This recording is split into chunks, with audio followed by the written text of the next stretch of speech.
მოგესალმებით ახალციხის დასრულთა განათლების ცენტრიდან. ეთერშია სათემო რადიო, რომელიც ფუნქციონირებს გერმანიის მთავრობისა და დივიის საერთაშორისო მხარდაჭერით პროექტის მისი ხმის ფარგლებში. პროექტის პარტნიორია გერმანული სათემო რადიო Z. პროექტის მისი ხმის ფარგლებში შეიქმნა 12 სათემო რადიო საქართველოს სხვადასხვა რეგიონში. ამ ქსელის მიზანია ხელი შეუწყოს ქალთა გაძლიერებას და მათ ჩართულობას საზოგადოებრივ ცხოვრებაში.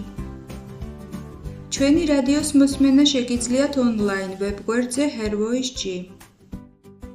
ჩვენ კი შევეცდებით შეგიქმნათ სასიამოვნო განწყობა და ერთად გატარებული დრო იყოს დასამახსოვრებელი.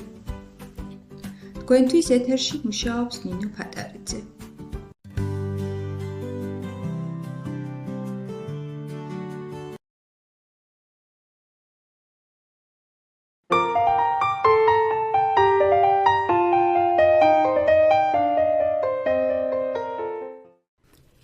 მოგესალმებით ძვირფასო მსმენელებო. ეს თეთრი კარავია და დღევანდელ გადაცემას მე გავუძღვები, ბატონი დიმიტრი, კატოს ბაბუა. დღეს ვისაუბრებთ ქართულ სამზარეულოზე და შესაბამისად გაგაცნობთ რამოდენიმე კუთხის საუკეთესო კერძების რეცეპტებს, რომლებიც ჩვენმა მსმენელებმა გამოგვიგზავნეს სხვადასხვა სოფლებიდან და ქალაქებიდან. მაშ ასე აქვე მინდა შეგახსენოთ, რომ დღეისთვის მხოლოდ იმ კერძების რეცეპტები შევარჩიეთ, რომლებიც წინაპრებისგან, უფრო კი ბებიებისგან გადმოეცათ მემკვიდრეობით ჩვენი გადაცემის სტუმრებს.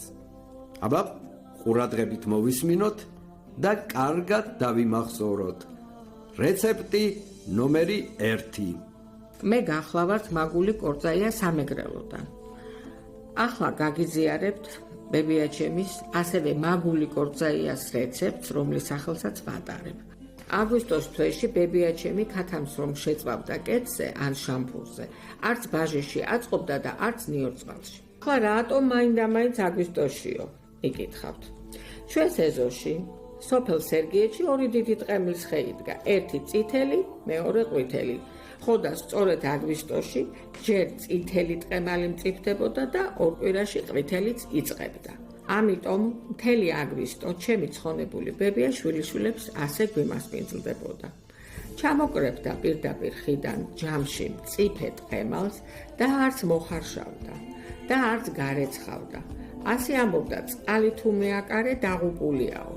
ისედაც რა თუნდოდა გარეცხვა, მტვერი იქ არისო და ბუზი და ოხრობა. ხო და ასე პირდაპირ ჩაჭყლეტავდა ამ ტყემალს ხელით ჯამში. მოკრებდა ბოსტანში ყვითელ ყვავილს, საშყლავს, კეკლებიან ქინს. ხელით მსხვილად დაგლეჯდა, მოსრესდა და ჩაყრედა გაჭყლეტილ ტყემალში. მერე ამ ყველაფერს მოასხავდა შემწვარ წიწილას და ამაზე გემრიელი ჩემ ცხოვრებაში არაფერი გამისინჯავს. ახლა მეც უმზადებ ამას ჩემ შვილიშვილებს და გიждდებიან ბავშვები ისე მოსწონთ. რა თქმა უნდა, მე ახლა ტყემალსაც ვრეცხავ და მწვანილსაც. აბა ახლა სხვანაირად როგორ იქნება? არც ამ წიწილას აქვს შეიძლება ის გემო ბებიაჩემის ეზოში, რომ წიწილები დარბოდნენ. მაგრამ დამერწმუნეთ, ამ რეცეპტში მთავარია, რომ ტყემალი იყოს ძალიან მწიფე და ისე იჭყლიტებოდეს, რომ მოხარშვა არ დასჭირდეს. ცადეთ და ნახავთ, თქვენი შვილიშვილები ძალიან კმაყოფილები დაგრჩებიან. დარწმუნებული ვარ, აბა დროებით. აი, კიდევ ერთი ხმოვანი წერილი უნდა მოგასმენინოთ. მეგობრებო, მე მინდა გაგიზიაროთ საცივის რეცეპტი, რომელსაც ჩემი გურული ბებია ამზადებდა და იყო ძალიან გემრიელი და მეც ამ რეცეპტით დღემდე უმასპინძლდები ჩემი ოჯახის წევრებს. გარდა ამისა, ბევრმა ჩემმა მეგობარმაც დაიწყო აი ჩემი რეცეპტით საცივის კეთება. არ ვიცი, გინდა საცივი დაუძახეთ, გინდა ბაჟე, მოკლედ ყველას თავისი რეცეპტი აქვს ყველა ოჯახს და როგორც ამბობენ, რომ ყველა ოჯახში სხვადასხვანაირი ტყემალს ხარშავენო, თითქოს ერთი არის ტექნიკა ყველა ტყემლის მოხარშვის, ასე არის მე მგონი საცივიც და ბაჟეც და ყველა გემრიელია მოკლედ, მაგრამ მე ჩემსაც გაგიზიარებთ. ესე იგი, ქათამს რომ გავრეცხავთ, უნდა შემოვდგათ შემდეგ ქვაბით, წყალი უნდა ფარავდეს, და შიგ მხოლოდ ერთი ხახვი უნდა ჩავაგდოთ და დაფნის ფოთოლი.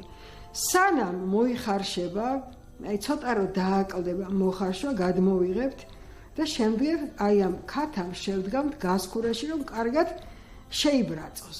ამასობაში გავატარებთ ნიგოს, რომელსაც დავამატებთ ყველა იმ სუნელს, რომელიც ჭირდება ბაჟეს და საცივს. ეს არის პირველ რიგში, რა თქმა უნდა, უცხო სუნელი, ყვითელი ყვავილი, ქინძი, მე ცოტა დარიჩინსაც ვამატებ და რა თქმა უნდა, წიწაკაც უნდა. ოღონდ წიწაკა ბევრი რო არ მოგვივიდეს, წინასწარ უნდა ვიცოდეთ მწარია თუ არ არის ეს.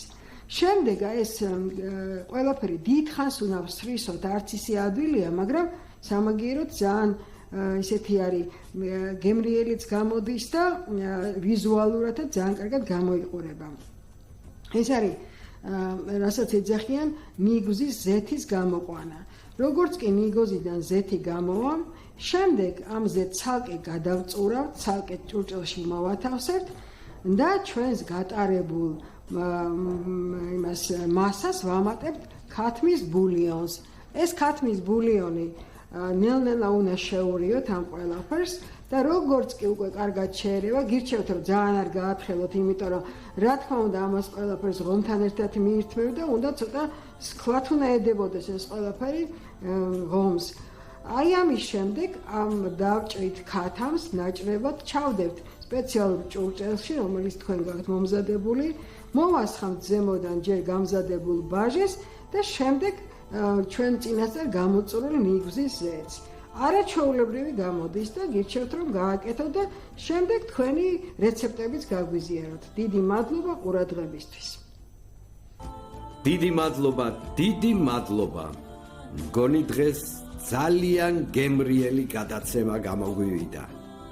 აბა, მომავალ შეხვედრამდე.